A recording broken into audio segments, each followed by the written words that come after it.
بسم اللہ الرحمن الرحیم۔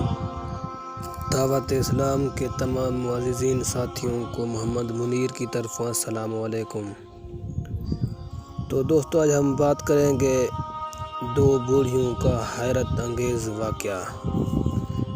تو دوستو، آپ جانتے ہو علامہ امام ابن جوزی نے فرمایا کہ حدیث نبی میں ارشاد ہے کہ بہت سی عجیب و غریب باتیں قوم بنی اسرائیل میں ہوئی ہیں، بس ان سے نقل کر کے بیان کیا کرو، کوئی حرج نہیں۔ اور میں تم سے دو بوڑھیوں کا قصہ بیان کروں۔ بنی اسرائیل میں ایک نوجوان شخص تھا جس کی بیوی اس سے بہت محبت کرتی تھی، اور اس مرد کی ایک بوڑھیا ماں تھی جو بڑی پارسا اور نیک عورت تھی، اور اس کی ایک بوڑھیا ساس تھی جو بد اور بری عورت تھی۔ وہ اپنی بیٹی کو خاوند کی ماں کے متعلق بھڑکایا کرتی تھی، اور دونوں بوڑھیوں کی آنکھوں کی روشنی ختم ہو چکی تھی۔ تو اس نوجوان کی بیوی ہمیشہ اس کے پیچھے پڑی رہتی تھی کہ تو اپنی ماں کو گھر سے نکال دے۔ روز روز کے جھگڑے اور فتنہ فساد اور اپنی ساس اور بیوی کے بار بار اصرار پر وہ تنگ آ چکا تھا، یہاں تک کہ ہوا کہ وہ شخص اپنی نیک اور بزرگ ماں کو لے کر بہت دور کسی بیابان خوفناک جنگل میں بے آداب ودانہ چھوڑ آیا کہ اسے درندے کھا جائیں گے۔ اس ضعیف ماں کو وہاں چھوڑ کر لوٹ آیا۔ اس کے بعد اسے درندوں نے آ گھیرا۔ اتنے میں ایک فرشتہ اس کے پاس آیا اور پوچھنے لگا کہ اے بی بی، یہ کیسی آوازیں ہیں جو تیرے چاروں طرف مجھے سنائی دیتی ہیں؟ اس نے جواب دیا کہ اچھی آوازیں اونٹ، گائے اور بکریوں وغیرہ کی آوازیں ہیں۔ اس نے کہا اچھا، خدا نے چاہا تو ایسا ہی ہوگا۔ یہ کہہ کر فرشتہ چلا گیا۔ حق تعالیٰ کی حکمت کہ جب صبح ہوئی تو تمام میدان اونٹ، گایوں اور بکریوں سے بھرا ہوا تھا۔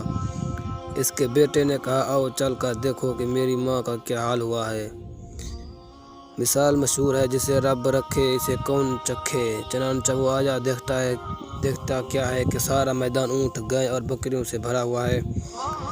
اپنی ماں سے پوچھنے لگا اے ماں، یہ کیا ہوا ہے؟ وہ بولی بیٹا، تو نے اور تیری ساس اور بیوی نے مجھے ستایا تھا، اور تو نے ان کا کہنا مانا تھا، اور تو نے اپنی طرف سے مجھے درندوں کے حوالے کر دیا تھا، لیکن میرے خالق خدا مالک نے میری حفاظت فرمائی، اور ہر شے پر اسی کا حکم چلتا ہے۔ یہ سب کچھ اس کا کرشمہ ہے جو تو دیکھ رہا ہے۔ اب تجھے چاہیے کہ خدا پر ایمان و یقین لا اور اپنی ماں کا حق پہچان۔